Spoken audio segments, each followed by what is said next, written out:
And I continue with Chapter 5, Co-Dependency. This one's written by Robert Subby, S-U-B-B-Y, and John Friel, F-R-I-E-L. Codependency is a term that has been widely used within the chemical dependency field over the past several years, but it is often misunderstood. Originally, it was used to describe the person or persons whose lives were affected as a result of their being involved with someone who was chemically dependent. The co-dependent, spouse or child or lover of someone who was chemically dependent, was seen as having developed a pattern of coping with life that was not healthy. As a reaction to someone else's drug or alcohol abuse, the now familiar strategies of minimizing problems or of total denial of problems was seen as a reaction to the chemically dependent person's maladaptive behavior. And we will include this type of codependency in our discussion. But what many professionals are coming to realize is that these codependent patterns of coping do not necessarily develop solely as a result of having lived with a chemically dependent person. In fact, through specific research and clinical work on family systems, it is now becoming clearer that codependency is a condition which can emerge from any family system where certain unwritten, even unspoken rules exist. These unwritten family rules and their effect on our approach to living form the focus of this chapter. Let us define codependency, then, as a dysfunctional pattern of living and problem solving, which is nurtured by a set of rules within the family system. These rules make healthy growth and change very difficult. For the reader who is not familiar with the concept of codependency, we have listed some of the common characteristics below. Here is our list of 11 items. Number 1, difficulty in actually identifying feelings. Am I angry? Am I lonely? Am I sad? Do I feel hurt? Or what? Number 2, difficulty expressing feelings. I am feeling hurt, but how might others act towards me if they knew how I feel? And worse, what might they think of me if they knew my true feelings? Number 3, difficulty in forming or maintaining close relationships. I want to be close to others, but I am afraid of being hurt or rejected by them. Number 4, perfectionism. Too many expectations for self and others. Number 5, rigid or stuck in attitudes and behavior. Even though it hurts to live this way, it's the only way I know. Number 6, difficulty adjusting to change. Number 7, feeling overly responsible for other people's behavior or feelings. I am embarrassed by what someone else does. Number 8, constant need for others' approval in order to feel good about self. Number 9, difficulty making decisions, worrying or thinking so much that you get stuck. Number 10, general feelings of powerlessness over one's life. Nothing I do makes any sense, any difference. And the final, number 11, a basic sense of shame and low self-esteem over perceived failures in one's life. Because many codependent people appear to be so self-sufficient, strong, and in control of their lives, says Friel from 1982, has also termed this pattern paradoxical dependency. The paradox being that beneath the public image of strength and security, often lie the opposite feelings of insecurity, self-doubt, and confusion. Everyone thinks I am so strong, and all my friends and relatives come to me with their problems. So many codependent people. But if they knew the real me, they would be very surprised. Sometimes it's all I can do to just get through each day. How does this happen? How do we get to this point where who we really are and who everyone thinks we are so different? How do we learn to live this way? According to Subby, the codependent learns to do only those things which will get him the approval and acceptance of others. By doing this, unfortunately, he gradually denies much of who he really is. The drawings below will help to illustrate how this denial process looks for the codependent. Now, I'm going to put the front of this with this picture because it's extremely wonderful. It's figure 5.1, growth of a codependent. And it's got a bunch of little blocks and private self, public self. So what it says here, or what is written for me to say, at birth our private self and our public self are equal. Who we appear to be on the outside is who we are on the inside. As we learn to deny who we are, and as we try too hard to live up to others' expectations, our real self gets stuck and our public self gets distorted. And then to change this codependent pattern of living, we need to make friends with and nurture the child within us whom we left behind. All right, let me use my little calculator. I'm going to try to put this up here because it's very neat. Okay, there we go. It's like you're here with me. Okay, so see, it starts at the bottom, and there's the two little beings are the same. The fake self, or what did it say? The public self, there we go. And then as it goes up this little chart, pretty soon the public self takes over. And so you have to go back to reclaim the tiny white inner child from this diagram and the public self. I know it's dark.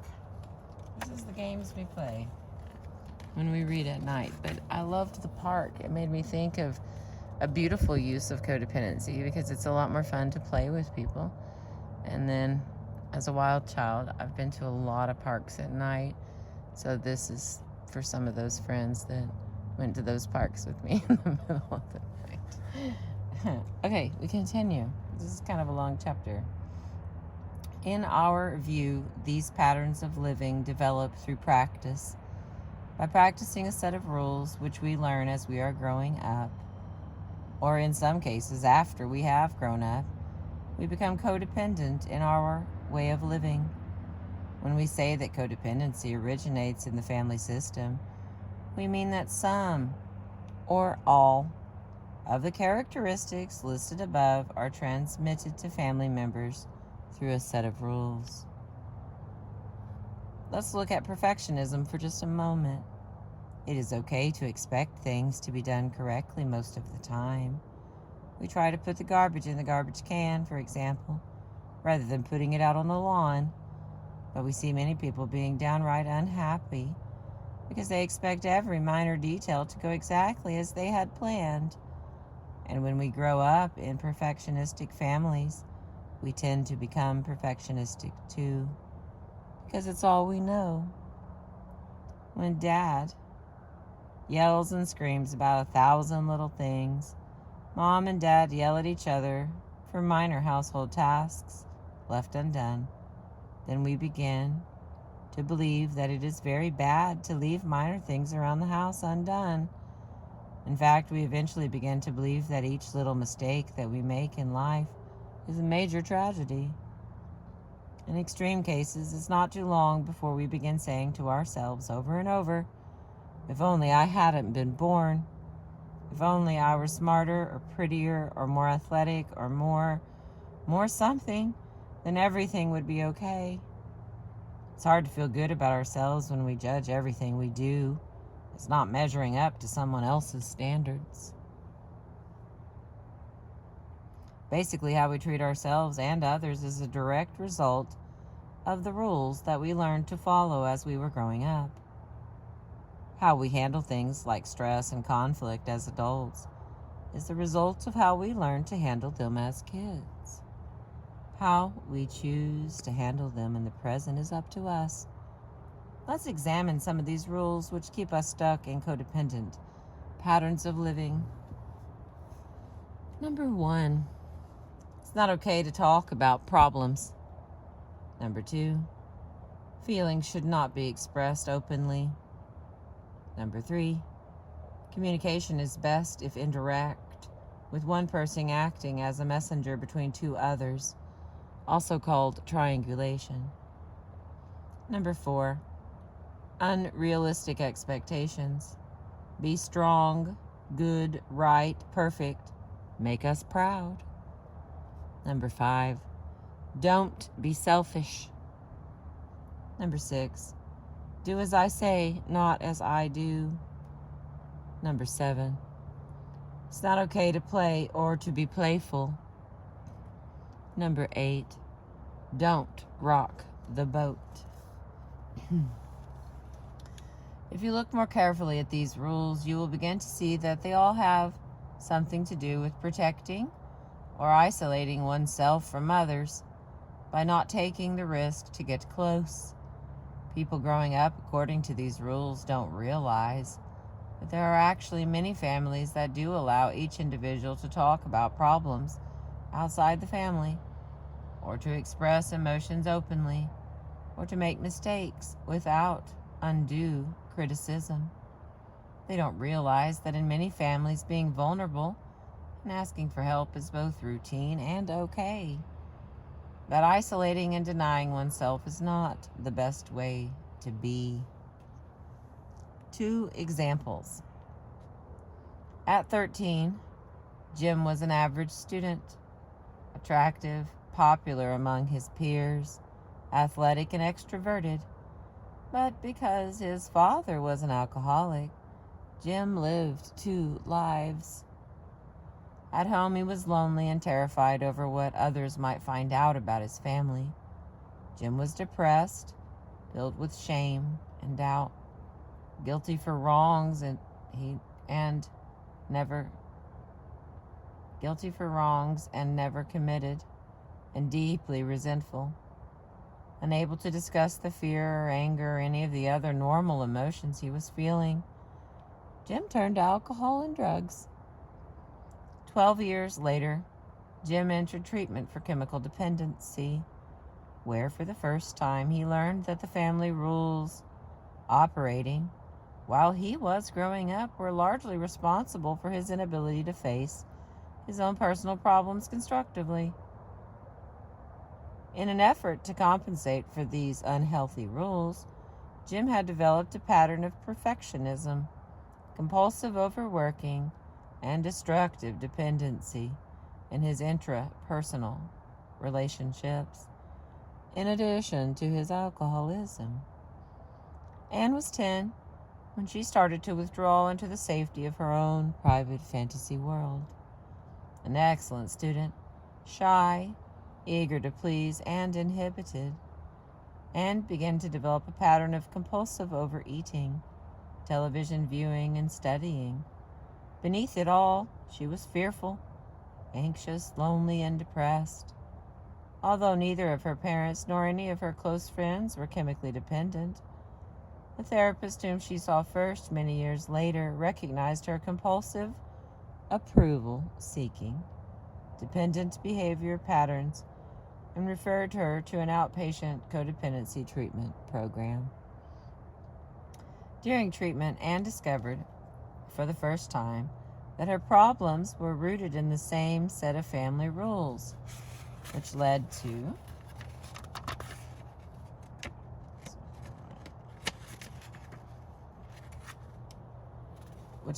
Jim's chemical dependency. Both Jim and Anne came from families in which there was a no-talk rule, in which communication was poor, in which outward expressions of emotions were discouraged, in which personal identity and needs came second. and in which they always fell short of their parents' expectations. Unable to face the difficult tasks of growing up, both Jim and Anne were forced to develop these unhealthy patterns of coping. While Jim became chemically dependent and Anne became codependent as a result of their respective backgrounds, the fact of the matter is that given the set of rules listed above, we can't expect many people coming out of these family systems to be either chemically dependent or codependent or both. All right. Here's all that list of rules in detail. The rules in detail. Rule number 1. It is not okay to talk about problems. How do we learn this rule? In some families, it's easy to see how everyone tells you, don't air your dirty laundry in public. Now, Susie, I don't want you running over to the neighbor's house and telling them all of our business, etc. In other families, the message is just as strong without being spoken. For example, you never hear mom and dad talk about problems, although you see and feel the tension sometimes. You notice the occasional glare or feelings of walking on eggshells that occur in any family when conflict arises, but no one ever says anything. It's not long before you realize that if you want to fit in and be like mom and dad, it's probably best not to talk about problems. Or when a difficult topic arises, everyone just sort of disappears or gets quiet, distracted by television, leaving a cloud of tension hanging in the air.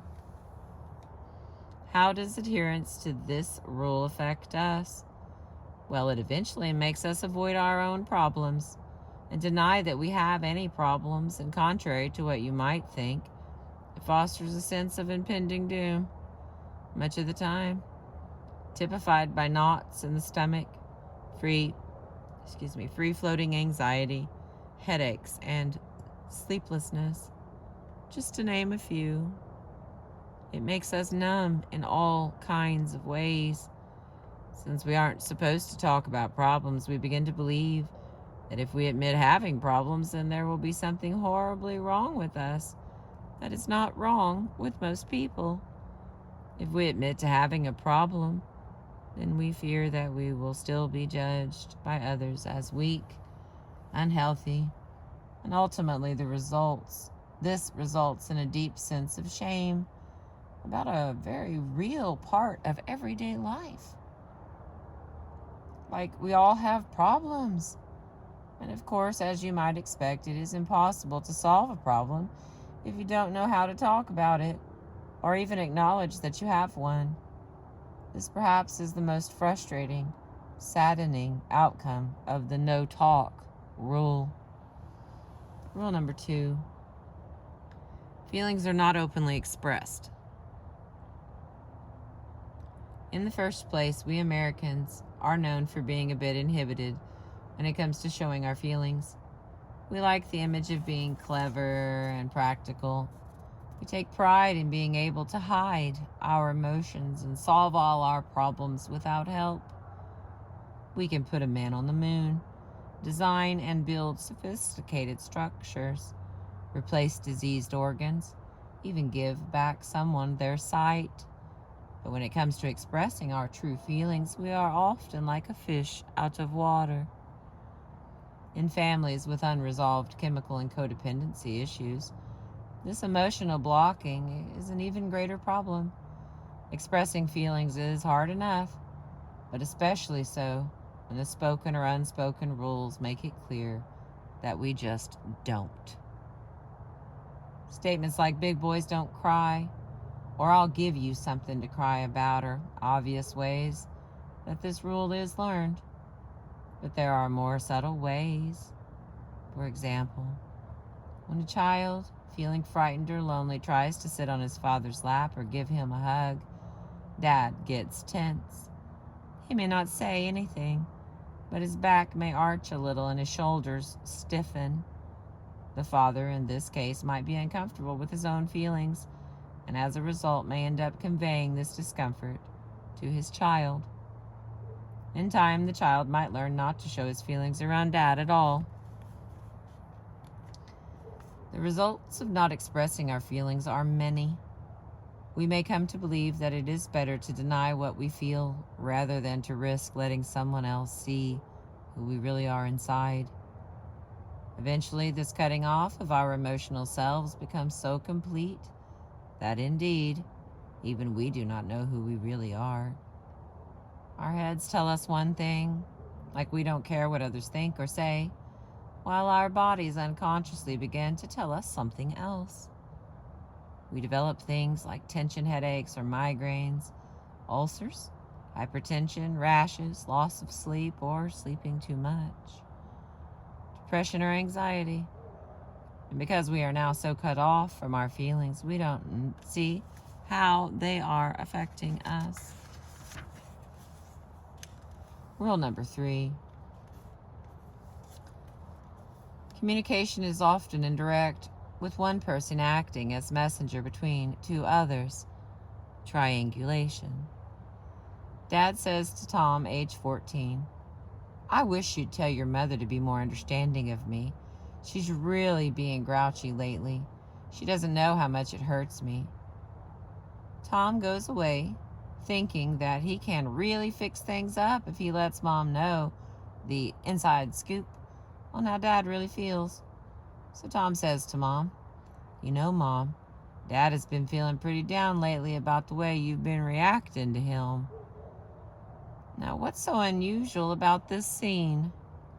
Isn't it fairly common? Isn't it a part of family togetherness to include children in our lives? Perhaps it is, but not in this way. Using a messenger this way, whether a child or an adult, can make things awfully confusing. First, Tom gets caught in the middle. If he doesn't tell Mom, then he just lets Dad down. If he does tell her, he risks receiving the anger or rejection from Mom that she's really directing toward Dad. And in either case, both Mom and Dad are using Tom to avoid talking face to face as adults. If used on a regular basis, this kind of communication pattern,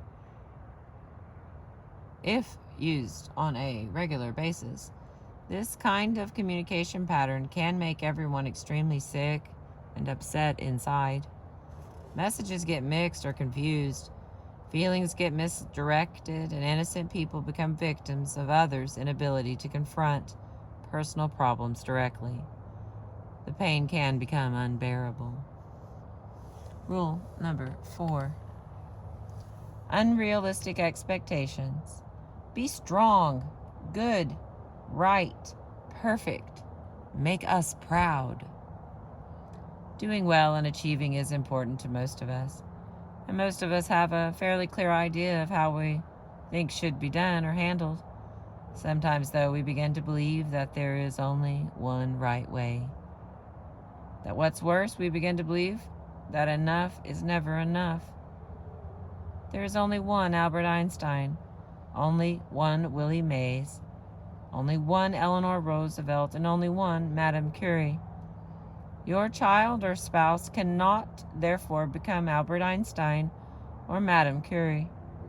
And besides that, people were not perfect, and certainly those people were not perfect, and certainly they would be the first to admit that fact. What happens in some families is that we create an ideal in our heads about what is good or right or best. And this ideal is so far removed from what is possible and realistic that we wind up punishing others because they do not meet our expectations. We begin to nag and push and criticize and analyze and cajole. We become deeply disappointed with those who don't meet our expectations. Then we begin to blame ourselves for not pushing others enough to meet our expectations. And pretty soon everyone is unhappy. Me, you, and those who have to watch what is going on between us. Live and let live is perhaps the most difficult principle for us to live by. Rule number 5. Don't be selfish. For the codependent who grows up in the system, Where this rule is rigidly applied to every situation, feelings of guilt are certain to emerge. They learn to view themselves as wrong for placing their own needs before the needs of others. The idea that a person is being selfish or thinking of themselves first is totally unrealistic. Normally, there are times in life when it makes good sense to take care of your own needs first. A politician votes for himself because he believes he is the best man for the job. The codependent goes into counseling, risking the rejections of an alcoholic spouse because he or she knows that help is needed. If we believe that our own needs are wrong, we will never be able to get those needs met. What often happens in codependency is that we try to feel good about ourselves by taking care of others, and eventually our self-esteem becomes dependent on caretaking. Without someone to take care of, the codependent is left with no purpose or worth. The more we take care of someone, the more we fail to take care of our own needs. In time, we start to feel resentful toward those whom we care for because they fail to recognize what we are doing for them. The result of these angry feelings is that we experience even more shame, so we try harder than ever to make up for it by doing even more caretaking. The codependent spouse, the child of the alcoholic, and the chemically dependent person all suffer as a result of this taking care of behavior. As the pain builds in each of us, we begin to blame and point out the failings of others. We become sarcastic, crabby, angry, pessimistic, because we feel that everyone is taking from us and giving nothing in return. Ultimately, this circular pattern becomes like an emotional merry-go-round. It keeps getting worse as time goes on. The way out of this cycle is to look at it in a paradoxical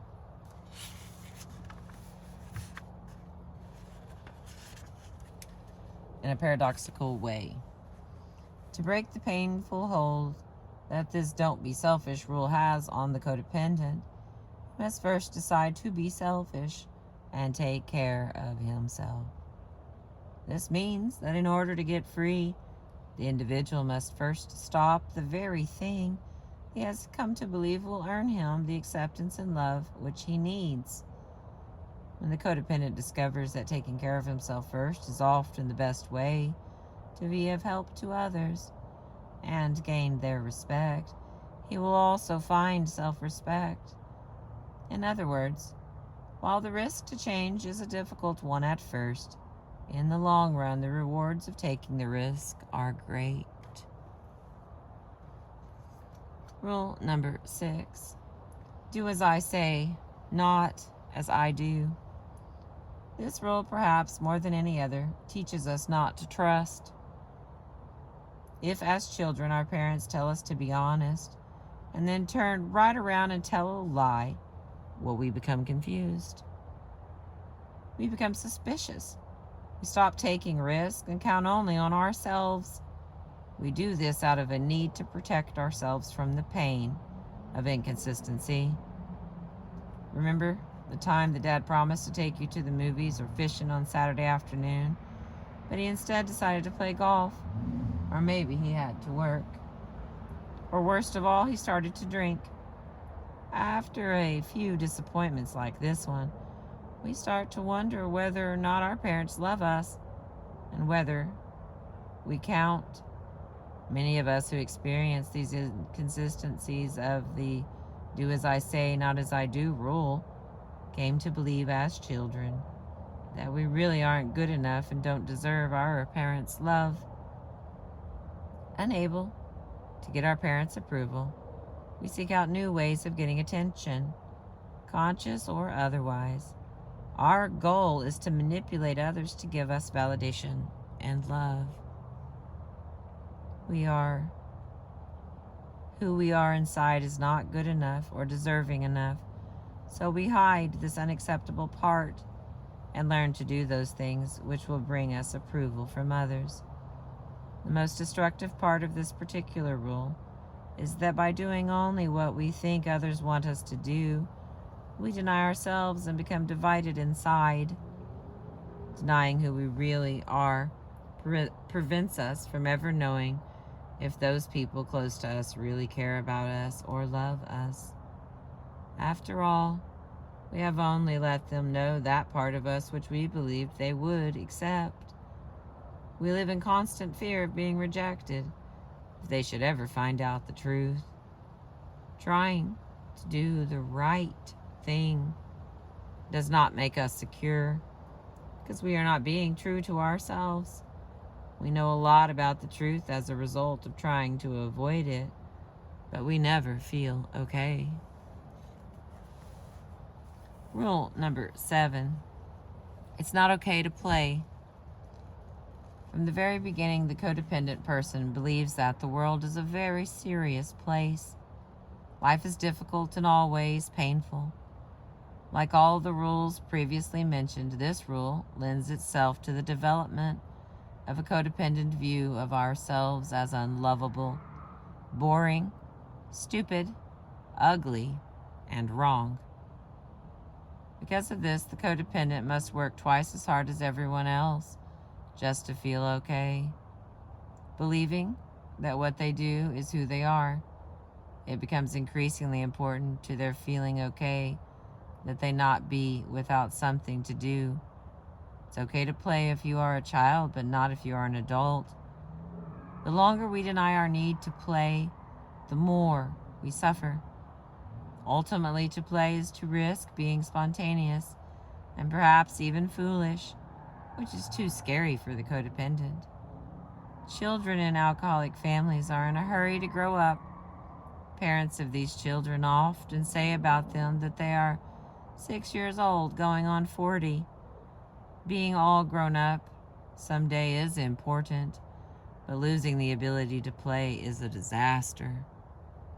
For the person having grown up with this rule, it is very hard to think of ever regaining the childlike ability to play. Now that you are an adult, you should act like one, we tell ourselves. The child in us wants to play, but we won't let the child out. And the final rule, rule number 8. Don't rock the boat.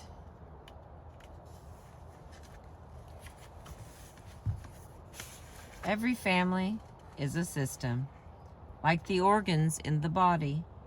Each person in the family has a special part, like actors in a play. And the family rules help each person to know his or her part. Family rules make it easier for us to know what is right, what is wrong, at what age we should be doing certain things, and so on. Stability is one of the positive results of healthy family rules. The rules keep everything in balance, and they let the entire family know when the system is upset. Just as pain or fever lets your body know that something within its system is upset. When Timmy gets a negative report from school or Mom gets a serious illness, the family rules say that something should be done to restore the system to some kind of balance. Mom and Dad talk to Timmy's teacher, or Dad and the kids change their schedules to handle the work that Mom cannot do. The system seeks balance. All systems do. Adjusting to change is a healthy quality of systems. In families with unresolved chemical or codependency issues, the system also seeks to hold on to a type of balance, but the balance it seeks to maintain is an unhealthy one. The rules it fights so hard to hang on to make it difficult for each person in the system to grow, mature, or become healthier. Susie becomes constantly anxious because Mom and Dad are fighting all the time. But the rules of the system say we do not talk about problems, or we don't show our sad feelings, so Susie keeps them inside. Is Susie doing something wrong, according to the family system? No. Like the actors in the play, Susie is doing her part to keep the system in balance. She is not rocking the boat. In other words, the system seeks to maintain itself. The flaw in this system is that the family rules do not allow for healthy change. Dad doesn't want to give up drinking because it will be painful to do so. Everyone agrees not to rock the boat because it might make Dad more upset. And if Dad gave up drinking, everyone else in the family might have to change also. And change can be frightening. However, with enough help and support, the fear of change can be overcome and recovery can take place. Don't rock the boat is the rule which oversees and directs all the other rules in the family. Now, in healthy families, this rule is transformed into, it's okay to change and grow. Your family will always be with you. The codependent individual can be locked inside a set of unhealthy family rules until the individual recognizes this trap and challenges these rules. He or she will remain stuck in a codependent reality where he or she feels powerless to change. Worst of all is the fact that living inside the trap means that the person can never really let his true feelings show.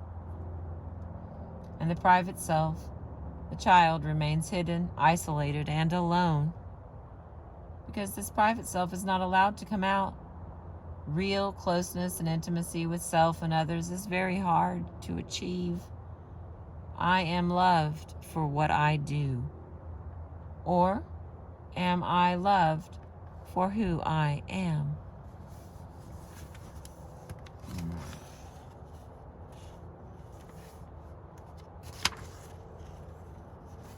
A couple pages left, but it's getting long here. Putting it all together, we have said a lot about rules and systems and how they relate to codependency and chemical dependency. Basically, the way that we learn to live our lives and interact with others is acquired from our families as we grow up. Whether that family be mom and dad, or dad and stepmom, or mom and grandma, the rules which we have discussed are examples of some of the ways in which families can unconsciously create the conditions for codependency or chemical dependency to develop. Why do some people escape the negative consequences?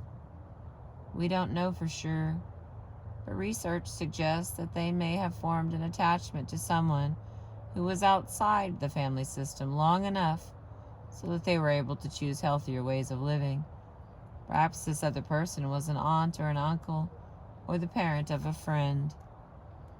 Our point is that the rules teach us how to live and solve problems, and that these rules are passed down from one generation to the next, not by heredity or genetics, but by learning, by watching and learning. Also, the more we live with these rules, the more we practice them in our daily lives, the more we find ourselves exposed to other people who are also codependent or chemically dependent. The more we experience living with these rules, then the more we tend to internalize these rules and practice them in our own lives. Although it may seem controversial, what many professionals are also beginning to realize is that a large number of people who have become chemically dependent were first experiencing the pain of codependency, whether or not they had inherited through their genes a tendency toward chemical addiction. Many of these people turn to chemicals in an effort to mitigate the pain of their already existing codependent condition. Many people who have begun the recovery process from chemical dependency are now finding that the next step in achieving greater peace of mind is to begin working on their underlying codependencies. What many people call a dry drunk in the non-using chemically dependent person is, at least in part, the expression of unresolved codependencies in his or her life. Ongoing relationship problems, irritability, and moodiness, all signs that the person may be operating according to the rules which say, don't talk, be perfect, don't rock the boat, etc. Getting overly involved in one relationship to the exclusion of self, friends, and associates is also a sign of unresolved codependency. Until we start to live by a new set of rules, the pain will remain. Okay, and the last part. What can be done? Does it sound like codependency and chemical dependency are such a tangle of rules and dynamics that no one can ever really get away from them? Are we enslaved by our childhoods forever, forced to live by a set of rules which make our lives miserable? No. As is already known, millions of people in this country are now living full, happy lives as a result of various chemical dependency treatment programs, Al-Anon, Alcoholics Anonymous, and most recently, Adult Children of Alcoholics groups. By the same token, many people are beginning to recognize their codependencies, whether or not they had ever lived with a chemically dependent person. Most important is the fact that these codependents can also recover and live by new rules. They are learning that they do not have to be afraid of expressing their opinions or showing how they feel. They are learning that they do not have to stay in relationships which cause only misery and grief. And they are learning that life can be peaceful and even fun. That the world is not as difficult or dark or lonely as they once had thought. Through established self-help groups like Al-Anon, Alateen, Alatot, Adult Children of Alcoholics, and many new codependency treatment programs which are springing up across the country, people are learning that the chain can be broken.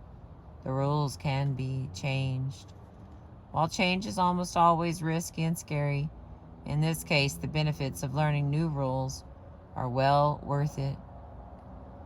Clear sense of self, peace of mind, and comfortable relationships.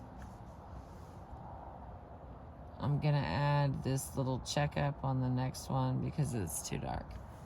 And it's called a checkup. It says, following is a chart which we have found to be helpful in assessing one's progress in coming to terms with codependencies. The list is not all-inclusive, but it does serve as a rough guideline. 2 or 3 times a year, try to rate yourself on each item to check your changes. Use a 5-7 or 7-point scale like the one in this example. It's not okay to play, and then 1, 2, 3, 4, 5, or I let myself have fun. Reviewing a chart like this can be especially helpful while you are in the middle of a difficult crisis or conflict. It can serve as a beacon or guide to help you stay on track or maintain your resolve to change. The most difficult time, of course, is when you are in the middle of a crisis or in a conflict with someone and your codependencies come into play.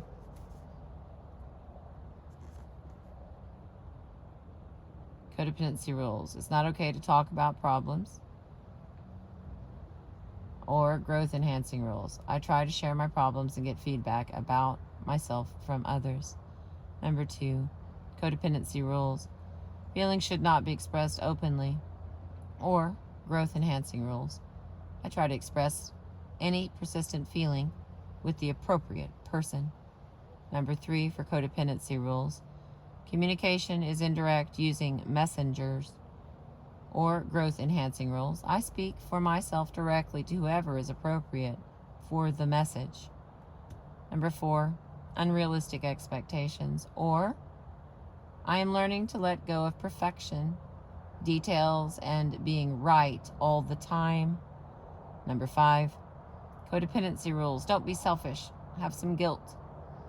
Or growth-enhancing rules. Doing things just for me is healthy. I enjoy caring for me. Number 6, do as I say, not as I do. Or growth-enhancing rules. I try to follow through with actions and not just words.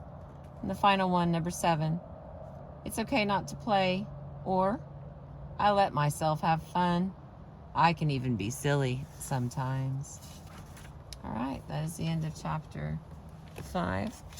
Thank you for letting me read to you. I appreciate you.